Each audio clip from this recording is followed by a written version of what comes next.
Hey everybody, welcome back to the channel. Super pumped to have you here. So today we're going to be talking about one of the most controversial topics in skateboarding.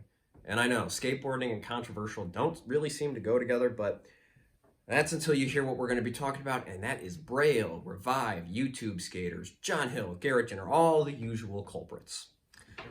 So for a sense of organization, we're going to split this into two parts. And the first part is going to be the content of the YouTube skaters, and then we're going to go into the product like the Force wheels, the Revive skateboards, the M grip, and we're going to try to determine, is YouTube skateboarding bad for skateboarding? Is it good for skateboarding, or does it just not matter? So starting with the first argument that I normally hear, and I'm not trying to pick sides on this. I'm trying to look at this as logically as possible. So the first thing I see a lot is clickbait titles. John Hill, Garrett Jenner, Braille, they use a lot of clickbait titles. And you can even see threads on Reddit, Slap, and in the comments of people just fighting about this stuff. When it comes to clickbaiting titles on YouTube, I feel like that's just something that happens. You know, the more views you get, the better the video does, the better that person does, is typically how it works. So if somebody clickbaits a video and gets you watching it, and you realize this has nothing to do with anything, turn the video off, hit dislike if you feel so inclined. That is you are the viewer, you can do that. That's why that's there. Getting into a fight in the comments about it, I don't see the point. I don't think anybody is going to change their mind. If you really like the content, you're going to like the content. If you don't, you probably were going into it not liking the content anyways. And I'm a fan of Braille. I've been to the skate park. I've watched a lot of their stuff. I actually got into skateboarding because of it. And I will tell you, there are some of those videos that I watch. I'm like, this has nothing to do with skateboarding. I'm out. And that leads us into our next topic. Is Braille even a skateboarding channel anymore? They're skateboarding on a bunch of random things. They're putting trucks, wheels, and bearings on miscellaneous objects and skating them. And I'll say this. You look at somebody very successful like Aaron Cairo, and he has the money to build a skate park, and he has the money to have all of his friends work there, and they film YouTube videos all day. I don't blame him. If I had a skate park, I would be doing the same thing. I would be skateboarding and having fun with my friends and recording it. So that being said, typically it's pretty straightforward what you're going to get. Filling our skate park with a gallons of dish soap. Yeah, I have a feeling I know what's probably going to happen in that video. So I just wouldn't click on that. But the persistence videos, I like them. I enjoy watching stuff like that. They're games of skate. I really like those too. So when it comes to Braille, I don't think they're really hurting anything. In fact, I think they're helping. And I know, hear me out on this. So they're getting a lot of people into skateboarding. You know, they show up and recommend it if, you know, sometimes you just want to see a glass skateboard. I don't know. They just have everything. Skating on a guitar, skating on whatever. That will show up in your recommended or your search. And you are now watching a bunch of skateboarders in a skate park filming skateboarding just on a weird item. Regardless, you are technically watching skateboarding from a mainstream perspective. Anyway, if you keep watching Braille, you might have some interest in skateboarding and you might buy a skateboard, whether it be a Revive board, whether it be whatever. You are still spending money in the skateboarding industry. And I think that's good. I think that's good that you did that. I want skateboarding to get more money. I want to see these brands do very well. That's the main thing. I like reviewing brands. I like talking about skateboarding. And the more money, the more product, the more I get to talk about, the more you get to listen. Cool. But the other issue with this is a lot of people don't like how mainstream Braille is making skateboarding. And I understand that. I understand that a lot, but you also got to understand a lot of the core skateboarders that are getting the cover of Thrasher magazine, they're going to be skating in the Olympics. They were supposed to before this whole COVID thing. And that's way more mainstream than Braille was going to be. Braille's not the Olympic Games. I mean, you can say what you want about YouTube and Braille and how big they've gotten. They're not the Olympics.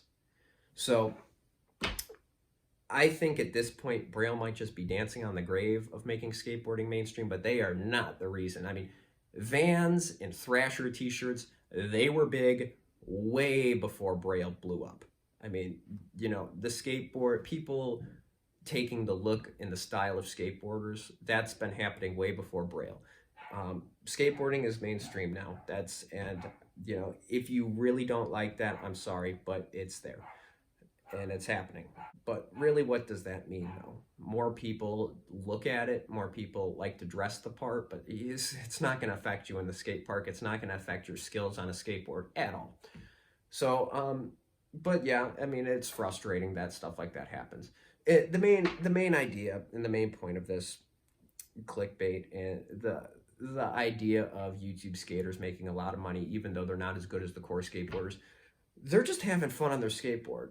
And I think that's what a lot of people should be doing. If you are in the comments of one of these YouTube skaters videos, trying to start fights, fighting with people, going through these threads, you know, of saying how bad this is for skateboarding, learn a new switch trick. You know, spend your time having fun on your skateboard, because the minute that you're in a fight, and let's just say Garrett Jenner's video, he had fun making it. You are losing. You are losing getting into this argument with people in the comments on this stuff. It's just not worth your time. Get on your skateboard and have fun, because they're having fun. That's why they do what they do. You know, YouTube can be kind of a crappy place because you get a lot of heat and a lot of you know, people that just don't like you for your opinions. That's fine, you know, but they enjoy doing it, and that's why they do it. And there's skateboarding involved with it. They are skateboarding YouTubers, and they're having fun with it. If you don't like it, they are winning. So, you know, I would take that energy if you really hate what they're doing. They're making skateboarding mainstream. They're hurting the culture. The only way I see that is skateboarding is going to be mainstream regardless if Braille shut down tomorrow. And if you get into skateboarding with a Revive board, the whole setup, maybe even the Braille trucks, the force wheels, the AM grip, you know, as you get better and you learn more tricks, you just start naturally testing stuff out, you know, seeing what works better, whether that be buying some Formula 4s, some Bones STFs, a creature board. You're spending money in the skateboarding industry, things are getting better. So that's kind of the way I look at it. Skateboarding is about having fun, and I want to see it do well. I don't want to see any of these companies go away. You know, I like how skateboarding is, and I want it to survive.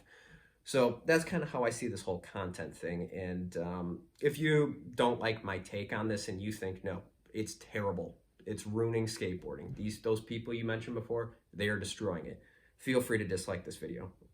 I completely understand. Dislike the video. It's nothing else because obviously I'm not going to change your mind, and you're not going to change my mind, because I'm trying to look at this very rationally. I think these are a bunch of YouTubers having fun. I think that's what they're doing. Okay, moving on to the product debate. Revive boards, force wheels.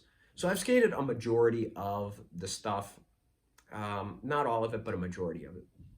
I've never skated like the Braille trucks, the Braille boards, Braille wheels, any of that stuff. But I have skated force wheels, Revive board, and the AM grip. And I can tell you this, you know, force wheels are not Formula 4s. They're not. However, if you buy a skateboard, you know, to start learning how to skateboard, to start learning your ollies, 180 shoves, kickflips, whatever, they will be just fine. They are better than a lot of other wheels on the market. And, you know, they're not terrible. They're not going to flat spot on you on 3 days, especially if you're a beginner, because I destroy wheels, and I didn't flat spot force wheels in, you know, 3 days. So, you know, like I said, they're not going to be a Bones STF. They're not going to be a Formula 4, the high-end best wheels out there, but they're going to be just fine. Revive skateboards. This one, there's a few reasons why people don't like Revive skateboards. First is the graphics. Yeah, they do have some childish graphics. If there's a stupid graphic on any skateboard, I will stand with you and go, yeah, that's a lame graphic.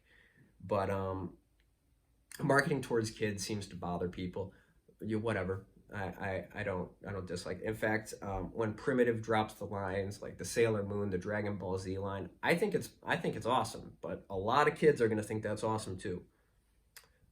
So as graphics aside, you know, if it's a stupid graphic, you know, it's not gonna affect the performance. But I will say, you know, graphics are a big part of the skateboards that I choose. Like Let's take a look at this one. Jamie Foy Death Wish board. I thought this was an awesome graphic. Completely different than this Manny Santiago Fortune board. Very different looking graphics. I like them both. You know, graphics are graphics. There are some that I don't like. There are some that you might not like. So Braille graphics being childish, it's not going to affect the board. But let's talk about the boards themselves. You know, I see articles and people saying I snapped a Revive board on the first day. Unless you're Brian Arnett or you skate like Brian Arnett, they're better than a lot of boards out there. They're worse than a lot of boards out there too. But you know, if you're going to pick up your board from the cheap racket Zoomies, a Revive board is better than that any day. They're not terrible boards, and you would be surprised to know that they come out of the same wood shop as probably one of your favorite brands. So, I mean, they are what they are. I don't think they're any worse or better than a lot of brands. I mean, and there's some great brands out there that I just prefer the shape more, and from my experience, have been more durable, but they're not these Walmart quality boards, not even close. And Am Grip, again, it's not Mob Grip. I like really grippy grip tape. Am Grip's not that, but it's not supposed to be the same thing. So when it comes to these controversies, here's what I have to say. Have fun on your skateboard. Don't be worried more about what other people are doing than they are. People seem to be more concerned about what Braille is doing than they are. And I think people can do whatever they want on their skateboard, record it or not, as long as they're having fun. And I think you should do the same. There's no right or wrong way to skateboard, and that's why I really like it. Anyways, guys, thank you so much for watching. If you enjoy this content, or if you want to hear any other discussion videos about skateboarding or skateboarding related topics, leave them down below in the description. Have an absolutely awesome day. Keep skating, and I will see you guys in the next one.